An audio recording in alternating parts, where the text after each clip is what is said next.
તો ચૂંટણીનો માહોલ જામતા જ રાજકીય પક્ષોના દાવાઓ શરૂ થઈ ચૂક્યા છે। રાજકોટ જિલ્લા પંચાયતમાં કોંગ્રેસનું શાસન આવશે તેવો લલિત વસોયાનો દાવો। ભાજપમાં જૂથવાદ હોવાનો લલિત વસોયાએ દાવો કર્યો। પાયાના કાર્યકરોની અવગણના થતા ભાજપના કાર્યકરોમાં અસંતોષ છે।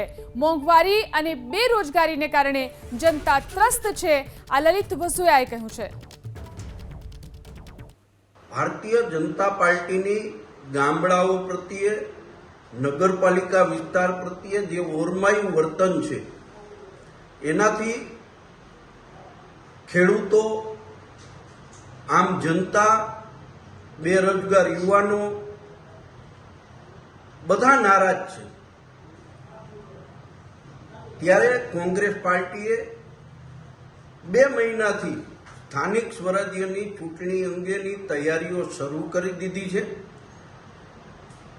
લોકોમાંથી સારો રિસ્પોન્સ મળી રહ્યો છે અને અમને વિશ્વાસ છે કે કોંગ્રેસ પાર્ટી તાકાતથી આ ચૂંટણી લડશે અને રાજકોટ જિલ્લા પંચાયત, મોટાભાગની તાલુકા પંચાયતો ઉપર ફરીથી કોંગ્રેસ પાર્ટીનો ધ્વજ લહેરાશે એવો અમને પૂરો આત્મવિશ્વાસ છે।